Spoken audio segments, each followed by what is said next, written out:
अभी हम करेंगे आपके जो 6 फंडामेंटल राइट्स हैं, जो कि आपका जो चैप्टर 5th है ब्लॉक 2 का, जिसका नाम है फंडामेंटल राइट्स, जिसमें हम फंडामेंटल राइट्स के बारे में पढ़ रहे हैं। तो अभी हम करेंगे जो आपका है राइट टू इक्वालिटी। ठीक है, तो सबसे पहले जो है ओरिजिनली अगर हम देखेंगे, जो जब हमारा इंडियन कॉन्स्टिट्यूशन जब बन गया था लगभग 1950 के अराउंड, उसके बाद वाला जो है, तब हमारे पास 7 फंडामेंटल राइट्स हुआ करते थे। ठीक है, 1949 में तो हो गया था, बन गया था हमारा कॉन्स्टिट्यूशन, बट अच्छे तरीके से जो है आपका हम पे इम्प्लीमेंट 1950 में हुआ था, 26 जनवरी 1950।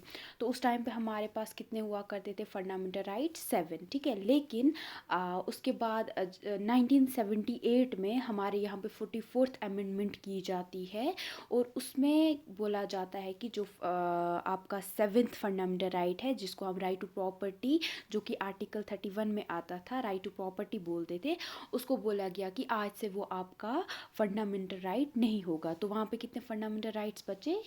6 फंडामेंटल राइट्स। तो सबसे पहले आज हम देखेंगे आपका राइट टू इक्वालिटी, यानी ये इक्वालिटी से ही आपको समझना है कि किसी के साथ भेदभाव नहीं किया जाएगा, सब बराबर होंगे।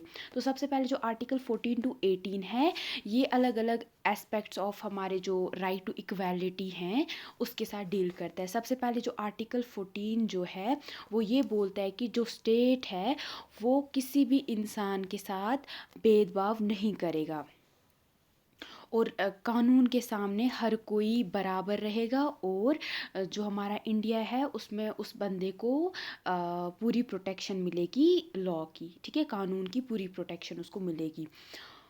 उसके बाद ये भी बोलता है कि जो हमारा राइट टू इक्वालिटी है, वो बोलता है कि जो इंसान है उसके साथ आप ऑन द बेसिस ऑफ उसके रिलीजन, या मतलब वो किस मज़हब से बिलोंग करता है, उसका कलर क्या है, उसकी कास्ट, उसकी जाति क्या है, वो मर्द है, औरत है, या कहाँ पे वो पैदा हुआ है, आप जो स्टेट है उसके साथ इन सारी चीज़ों पे या किसी भी चीज़ पे भेदभाव नहीं कर सकता है।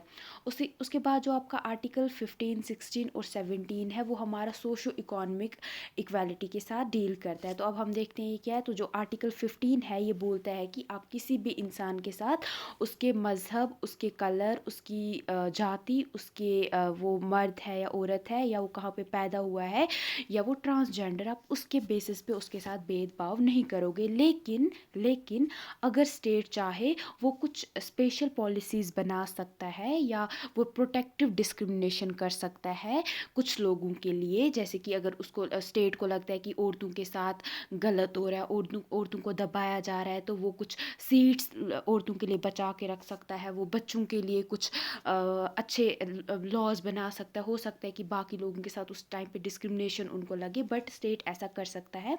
और हो सकता है स्टेट, जो हमारे कुछ लोग हैं जैसे कि बैकवर्ड क्लासेस है, जिनको अच्छा एजुकेशन नहीं मिल पाता है क्योंकि वो बहुत दूर पहाड़ी इलाकों में रहते हैं, या हमारे एससीज जिनके साथ बहुत पास्ट में भेदभाव किया गया है तो आगे नहीं बढ़ पाए, तो स्टेट उनके लिए कुछ वेलफेयर पॉलिसीज़ बना सकता है। जैसे उनको स्कॉलरशिप बहुत सारी दिलवा सकता है, उनको सीट्स रिज़र्व करके रख सकता है, नीट में जैसे आपकी होती हैं, या गवर्नमेंट कॉलेजेस में होती हैं, या उनको आगे जाके वो गवर्नमेंट एग्ज़ाम्स देते हैं, वहाँ पे उनको थोड़ा हेल्प हो जाता है। तो स्टेट यहाँ पे ये कर सकता है। हो सकता है जो जनरल कैटेगरी के उनको लगे उनके साथ भेदभाव है, लेकिन जो स्टेट है, स्टेट जो बाकी जो हमारे लोग हैं जो आगे नहीं बढ़ पा रहे, उनको आगे बढ़ाने के लिए हमारा जो स्टेट है यहाँ पे ये कर सकता है, और इसको हम बोलते हैं प्रोटेक्टिव डिस्क्रिमिनेशन।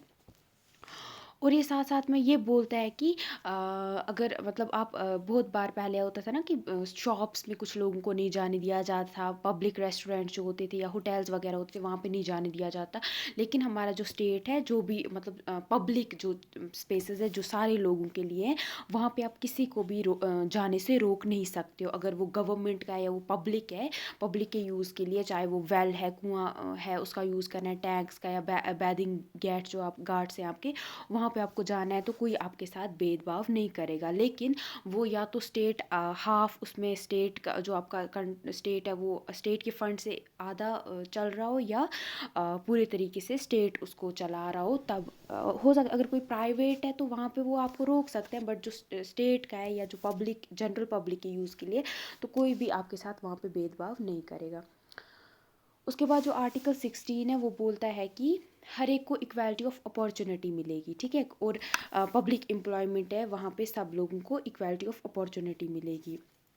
और ये भी बोलता है कि किसी भी इंसान के साथ आप डिस्क्रिमिनेशन नहीं करोगे, अगर वो कहीं पे आपके यहाँ पे मतलब जो गवर्नमेंट जगहों पे वो कुछ भी चाहे स्कॉलरशिप के लिए भर रहा है या वो कोई जॉब के लिए अप्लाई कर रहा है, तो आप उसके साथ on the basis of religion, race, caste या कहाँ से वो बिलोंग करता है, उसका कलर क्या, उसके बेसिस पे आप उसके साथ भेदभाव नहीं कर सकते हो। और जो हमारा स्टेट है उसके पास ये पावर है कि वो कुछ आपके, जो मैंने इससे पहले आपको बोला, कुछ हमारे वो प्रोटेक्टिव डिस्क्रिमिनेशन कर सकता है, यानी कुछ क्लासेस हमारे उनके लिए ये जो ऑफिसेज में जो उनको ऑफिसेज को रिजर्व करके रख सकता है। उसके बाद आर्टिकल 17 जो है आपका, वो आपका जो अनटचेबिलिटी है, यानी जो हमारे यहाँ पे पहले बोलते वो छुआछूत जो हुआ था होता था उसको रोकता है, और जो भी कोई ऐसा करते हुए दिखाई देगा तो उसको सज़ा मिलेगी, तो ये आपका बोलता है। उसके बाद जो आपका है देन है यहाँ पे आपका आर्टिकल 18। तो आर्टिकल 18 बोलता है कि किसी को भी आप कोई टाइटल नहीं दे सकते हो, कोई नाम नहीं दे सकते हो, सिर्फ आपको मिलिट्री और एकेडमिक जो डिस्टिंक्शन है उसके बेसिस पे आप टाइटल दे सकते हो, और वो स्टेट नहीं रखा है, बस इन्हीं दो चीज़ों पे आप उसको टाइटल दे सकते हो, नाम दे सकते हो, और कहीं पे भी आप नाम वगैरह एक बंदे को नहीं दे सकते हो। और कोई भी, उसके बाद ये बोला गया है कोई भी इंसान जो इंडिया का सिटीज़न है वो किसी फॉरेन स्टेट से कोई भी टाइटल एक्सेप्ट नहीं कर सकता है, और ना ही वो कहीं वहाँ से कोई गिफ्ट जो है रिसीव कर सकता है, या कोई भी पैसा वैसा जो फॉरेन स्टेट से है वो अलग से ये कर सकता है, एक्सेप्ट कर सकता है। ये आपका था राइट टू इक्वालिटी।